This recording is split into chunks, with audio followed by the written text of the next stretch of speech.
Hi everyone. तो आज की वीडियो में डिस्कस करने हैं आवास फाइनेंसेस के बारे में। तो ये जो कंपनी है एक इंडिया के popular fund manager mister Saurabh Mukherjee, उन्होंने इसको काफ़ी प्रमोट किया था। ये उनके पोर्टफोलियो में था, तो काफ़ी लोगों ने उनको देख करके ये पोर्टफोलियो अपने स्टॉक में ऐड किया था।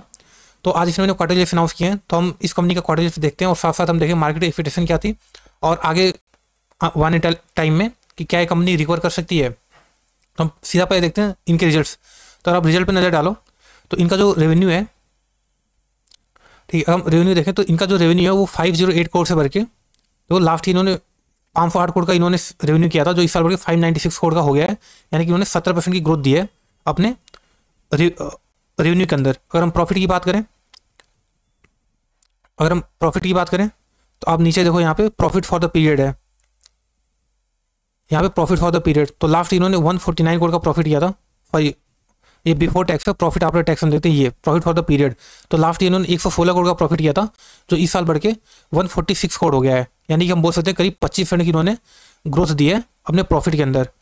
ठीक है, मतलब आप देखो तो रेवेन्यू कम बढ़ा है, 17% बढ़ा है, बट प्रॉफिट 25% बढ़ा है। मतलब कंपनी ने अपने जो एक्सपेंडिचर है, जो कॉस्ट एक्सपेंस है, उसको कम किया है, मतलब अपने मार्जिन को सुधारा है। तो एक बार हम देखते हैं कि मार्केट एक्सपेक्टेशन क्या थी। तो यहाँ मनी कंट्रोल की एक्सपेक्टेशन है। मनी कंट्रोल के हिसाब से इनका जो प्रॉफिट 146 करोड़ का आना चाहिए था, जो कि एग्जैक्टली 146 करोड़ ही आया है। मतलब इन्होंने ना तो मार्केट एक्सपेक्टेशन को बीट किया, ना तो मिस किया है। हम न्यूट्रल परफॉर्मेंस बोल सकते हैं। अब इनके जो रिजल्ट्स हैं आज मार्केट बंद होने के बाद आए थे, तो एग्जैक्ट मार्केट को क्या एक्सपेक्टेशन थी वो कल ही के दिन पता चलेगा, कल मार्केट कैसा रिएक्ट करता है। तो अगर आपको रिजल्ट देखना था तो यहीं तक था वीडियो। बाकी हम देखते हैं कि आखिर क्या कारण है कि ये स्टॉक इतने टाइम से अंडर परफॉर्म कर रहा है। तो देखिए, अगर हम इसका टेक्निकल चार्ट एक बार हम देखें तो आप देखो ये स्टॉक जो है करीब 60% डाउन है। आप देखो यहाँ पे करीब 60% ये डाउन था और अभी के टाइम पे भी करीब 50% डाउन है। तो देखिए, कभी भी कोई स्टॉक अगर इतना ज़्यादा गिरता है ना, तो सबसे पहला क्वेश्चन में पूछना चाहिए कि स्टॉक क्यों गिरा।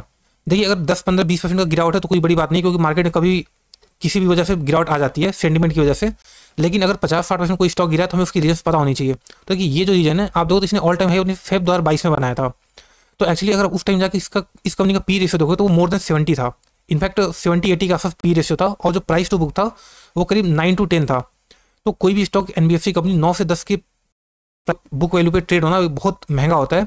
और तो और आप देखो तो HDFC bank, Kotak bank, Bajaj finance, इस टाइप की कंपनी भी 5-6 प्राइस टू बुक पे ट्रेड होती है, बट ये कंपनी 10 के प्राइस टू बुक पे ट्रेड हो रही थी। तो जाहिर सी इसका पी रेशियो बहुत ज़्यादा था, पीबी रेशियो भी बहुत ज़्यादा था।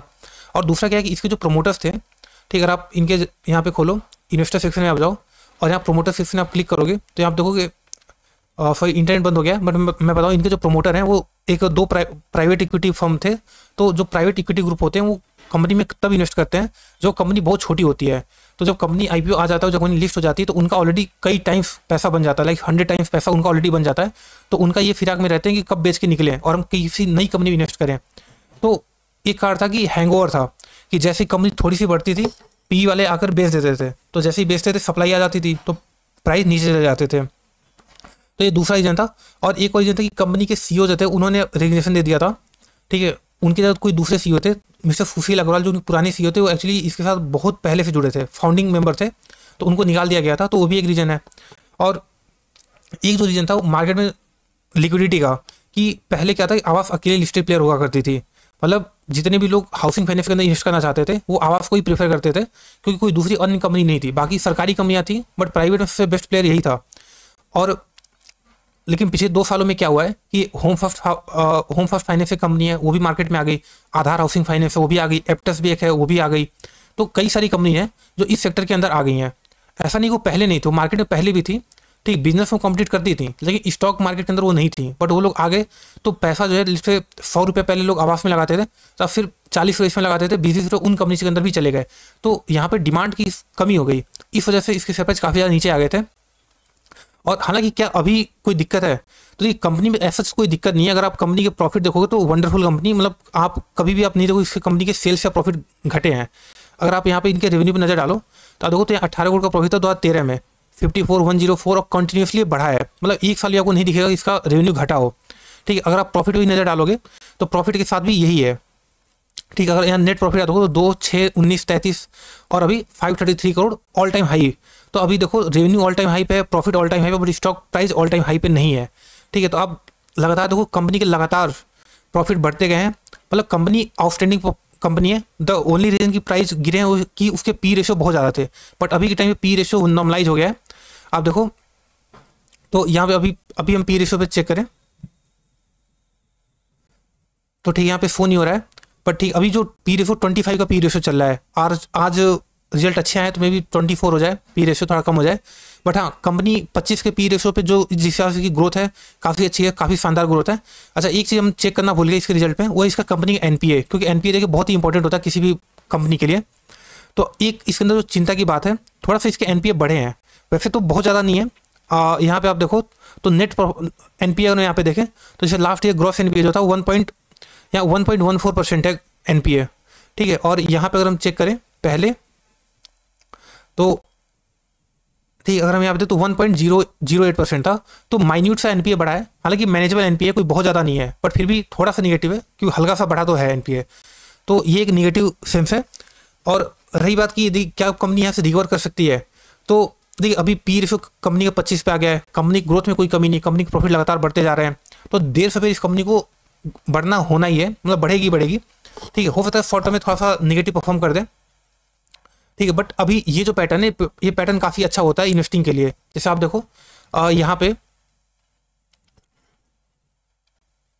ठीक है, अगर हम यहाँ पे देखें तो देखो ये एक शार्प करेक्शन था, ठीक है, यहाँ शार्प करेक्शन के बाद अब ये जोन है, ये कॉन्फिडेशन जोन है, ठीक है। ये देखो अब ये कॉन्फिडेंट कर रहा है इस जोन में, इसने अब ब्रेकआउट देने की कोशिश की थी, नीचे आया और वापस वही पॉइंट से वापस यहाँ से सेलिंग आ गई है। बट ये जो जोन होता है ना, ये जोन ये होता है किसी भी अच्छी कंपनी को खरीदने का जोन होता है, कि एक बड़ा करेक्शन, फिर साइडवे करेक्शन, उसके बाद एक बड़ी तेजी, ठीक है। देखिए ऐसा नहीं, अब मैंने ये एरो डाली है, इसका मतलब ये ऐसे जाएगी, इसका मतलब है कि ऐसी संभावना है, ठीक, क्योंकि अब कंपनी जितनी बुरी चीज़ें थी वो ऑलमोस्ट निकल गई हैं। कंपनी जो प्राइवेट इक्विटी फॉर्म वाले थे उन्होंने काफ़ी बेच दिया है, और वहाँ पे उसको खरीदने वाले पब्लिक नहीं खरीद रहे हैं, म्यूचुअल फंड कंपनी खरीद रही है, ठीक है, FII खरीद रहे हैं, तो एक अच्छी बात है। और आने वाले टाइम में क्यों इसका ग्रोथ होने की संभावना है, तो देखिए आप इसका डेट टू इक्विटी चेक करोगे तो डेट टू इक्विटी काफ़ी कम है, तो ये कंपनी अभी भी और ज़्यादा लोन उठा के लोन दे सकती है, ठीक है। और आने वाले टाइम में जो इनका जो मार्जिन कॉन्ट्रास्ट हुआ था उसका सबसे बड़ा रीजन ये था कि RBI ने रेपो रेट बढ़ा दिए थे, तो इनके जो निम होता है नेट इंटरेस्ट मार्जिन वो कम हो गया था। तो देखिए नेट इंटरेस्ट मार्जिन अगर मैं मोटा मोटी समझाऊँ तो जैसे मान लीजिए आपने किसी से 100 रुपया दिया, ठीक, और किसी और को 100 रुपया उधार दे दिया, मतलब एक हाथ से दिया एक हाथ से लिया, जिससे लिया आपने उसको वादा किया कि मैं तुम्हें 105 रुपये दूंगा, और जिसको दिया उससे आपने बोला कि मैं तुमसे 110 रुपये लूंगा, तो बीच का जो आपको प्रॉफिट बचेगा ना 5 रुपये का, वो आपका नेट इंटरेस्ट मार्जिन होता है। तो वो कम क्यों हो गया था, क्योंकि कॉस्ट ऑफ बोरिंग कंपनी की बढ़ गई थी, मतलब RBI ने रेपो रेट बढ़ा दिए थे, 4% से 6.5% हो गया था। तो कॉस्ट ऑफ बोरिंग मतलब ये जिससे पैसा बढ़ा रहे थे, ये जिनसे पैसा लेते थे, ये उनको महंगा पड़ रहा था, बट ये अपने जो कॉस्ट ऑफ बोरिंग महंगा हुई थी उसको कस्टमर को पास ऑन नहीं कर पा रहे थे, ठीक है, क्योंकि देखिए कंपटीशन बहुत ज़्यादा रहता है ना, तो आप कस्टमर को बहुत महंगा नहीं बेच सकते हो, कोई भी चीज़ लोन बेच रहे हो कुछ बेच रहे हो, तो कई बार कंपनी को खुद से झेलना पड़ता है, भले ही आपकी इनपुट कॉस्ट बढ़ गई हो। तो ये एक रीज़न था। बट आने वाले टाइम में देखिए RBI का रेपो रेट घटाना पड़ेगा, क्योंकि इंडिया एक डेवलपिंग कंट्री है, और अगर आप ग्रोथ चाहिए आपको तो आप इंटरेस्ट रेट इतने हाई नहीं ले सकते, और गवर्नमेंट का खुद के पास बहुत ज़्यादा कर्जा है, तो इंटरेस्ट रेट को बहुत लंबे टाइम तक इतना हाई पे नहीं रख सकती है, तो देर सवेर वो चीज़ नीचे आनी है। तो ये जो कंपनी है अभी के लिए तो एक अच्छे जोन में, अच्छी लॉन्ग टर्म इन्वेस्टर्स के लिए जो लोग लाइक लंबे टाइम दे सकते हैं, क्योंकि ये जो सेक्टर है एक ग्रोइंग सेक्टर है, ठीक है। मतलब हाउसिंग फाइनेंस आप दो, इंडिया में रूरल इंडिया में भी लोगों का घर नहीं, कच्चे मकान है ना, कई से प्रधानमंत्री आवास योजना है, लेट्स किसी को अगर 10 लाख रुपए चाहिए होते थे घर बनवाने के लिए, और गवर्नमेंट ने उसको 3 लाख रुपए दे दिए, 2-3 लाख रुपये उसके खुद के पास थे, तो 4-5 लाख रुपए इस टाइप की कंपनी से लोन ले सकता है। क्योंकि जो छोटे अमाउंट के लोन होते हैं तो बैंक, जो बड़े बैंक होते हैं HDFC bank, ICICI bank, SBI, ये लोग छोटे अमाउंट के लोन नहीं देना चाहते हैं, क्योंकि उसमें हैसल बहुत ज़्यादा होता है और प्रॉफिट मार्जिन बहुत कम निकलता है। तो इसलिए इस टाइप की जो कंपनी है हाउसिंग फाइनेंस कंपनी, उनके लिए एक बहुत ही स्पेस है इंडिया के अंदर ग्रो होने का। अगर आप इस सेक्टर की जो सबसे बड़ी कंपनी है, जैसे HDFC बैंक की जो पेरेंट कंपनी थी HDFC लिमिटेड, ठीक, अभी तो दोनों मर्ज हो गए, तो HDFC लिमिटेड अपने टाइम पे 5 लाख करोड़ का मार्केट कैप था उनका, और आवास भी 10,000 करोड़ पे है, तो वो कंपनी आवास से 50 गुना बड़ी है। तो मैं ये नहीं बोलता कि ये HDFC लिमिटेड जितनी बड़ी कंपनी हो जाएगी, बट ये चीज़ दिखाता है कि इस सेक्टर कितना बड़ा है, इस सेक्टर के अंदर सबके लिए स्पेस है ग्रो करने का। तो ऐसा नहीं कि आवास ग्रो करेगी या होम फर्स्ट नहीं ग्रो करेगी, सभी धीरे धीरे ग्रो करेंगे, ठीक है। एनपीए को मैनेज करना होगा, तो नो डाउट देखिए स्मॉल कैप तो रिस्की तो है ही है, बट हाँ अगर कंपनी के प्रॉफिट बढ़ रहे हैं तो रिस्क मिनिमाइज होता है कि आने वाले टाइम में कंपनी अच्छा करेगी। अभी देखिए पी रेशियो भी अपने नॉर्मल रेंज में आ गया है, तो आई थिंक ये एक अच्छा जोन है बाइंग के लिए, ठीक है। ऑब्वियसली रिकमेंडेशन नहीं है, ठीक है, आप अपनी स्टडी कीजिए और अपने हिसाब से भी देख सकते हो।